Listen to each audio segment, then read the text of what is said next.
So the three elements of trafficking, this is just a really easy way to break things down. There's the process, there's the means, and then there are the ends. So the process includes recruiting or harboring or moving or obtaining a person. And the means is by force or fraud or coercion.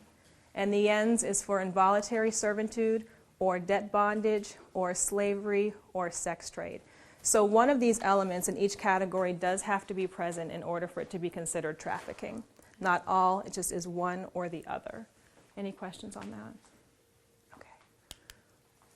Human trafficking breakdown. This is the pie chart. The statistics came from the International Labor Organization, and of course, what we're seeing is that statistics are different. The United Nations has one set of statistics, the feds have another set of statistics, CIA has a set of statistics, and then the states also have a set of statistics, and they differ, we're finding. However, the one common theme is that the largest percentage of human trafficking is sex trafficking.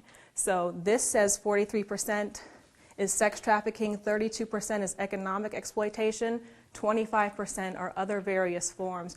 I've seen sex trafficking, that percentage be as high as 60%. So this is actually a low number based on other statistics that I have seen. Positive and negative terminology. Law enforcement did a really good job of giving us definitions, but now I just kind of want us to internalize and look at definitions, and I want you guys to tell me what you think. Is the term prostitute a positive or negative definition? Negative. It is a negative term. It's an insulting term that often implies that the prostituting person is bad by nature or will always be bad.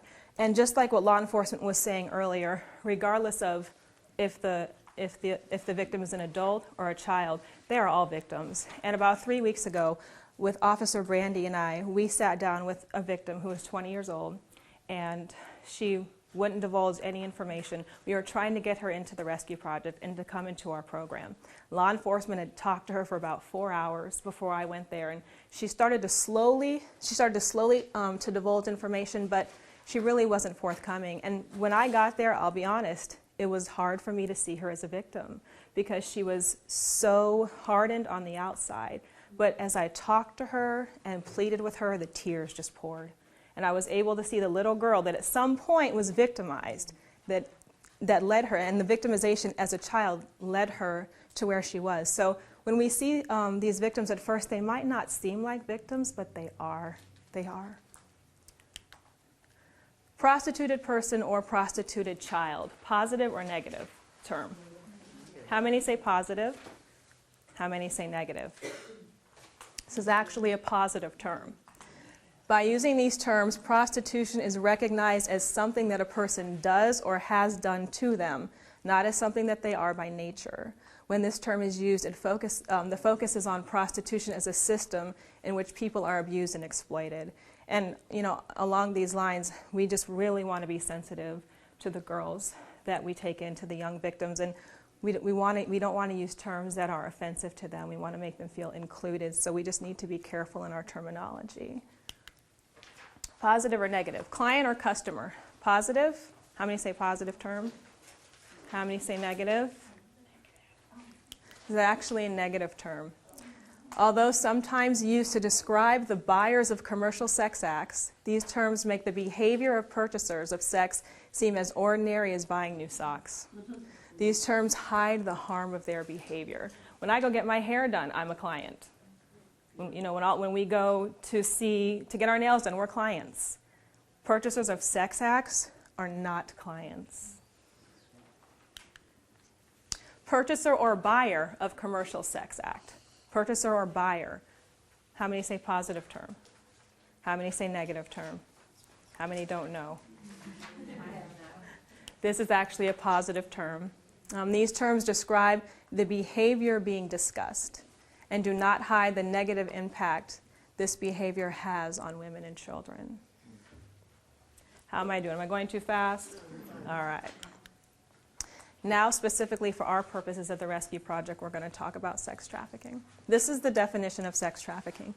It is the recruitment, transportation, transfer, harboring, or receipt of persons for purposes of prostitution and or other forms of commercial sexual exploitation. Frequently, force, fraud, various means of coercion, and exploitation of a person's vulnerability are used in the trafficking process.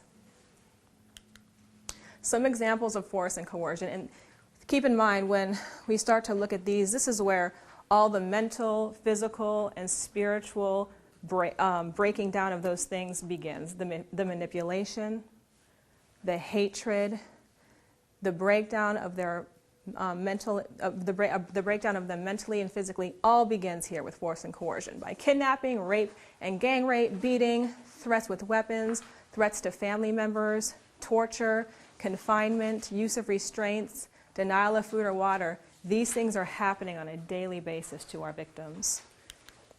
Denial of medical care. There was a girl in Phoenix who, and we're hearing this a lot, sometimes they have pelvic pain, vaginal discharge, and they're denied medical care. And so they go on having these multiple sexually transmitted diseases and infections, and they're not allowed to seek medical care. They're forced to give up custody of their children. I'm going to start crying. They're threatened with exposure to pornographic images of victim to family members or the public. And depending on the culture of your family, this in and of itself could keep somebody from running. Threatening them with exposure, threatened with exposure to pornographic images of victim to family members or the public. So if a pimp says, you know what, I'm just going to take these pictures of you turning tricks and I'm going to show your dad. I'm going to show your brothers. I'm going to show your cousins. That is so shameful. So that in and of itself could keep them from trying to get help. Forced usage of drugs, confiscation of travel documents, including passport and visa. If they are trafficked from another country, this happens automatically. It's not an if, it's happening. So, and the thinking, of course, is if they try to run, they try to get away, they can't get home without a passport or a visa. This happens every time someone is trafficked in from another country. So we're going to talk a little bit about the link between prostitution and sex trafficking, and I think law enforcement did a pretty good job of this, so I won't spend much time on this, but just so we all know, there is no discrimination between sexually trafficked and non-trafficked women and children by the purchaser of sex. And basically what that means, the person who's purchasing them for sex, they don't care. They don't care if the girl was coerced. They don't care if she's voluntarily there. Now, law enforcement, it sounds like they've had some other situations where the Johns were more compassionate, but overall, if someone is traveling to Thailand, if someone's traveling to Amsterdam for the purposes of sex and they're soliciting children, they don't care if the child wants to be there or doesn't. Many victims share backgrounds of poverty, history of abuse, little family support, and are often from minority groups within their country. Commercial sexual exploitation.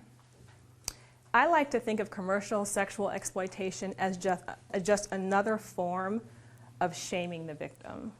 So commercial sex or commercial sex acts are terms used to refer to the exchange of any sex act for something of value, like money, drugs, clothing, shelter, or food.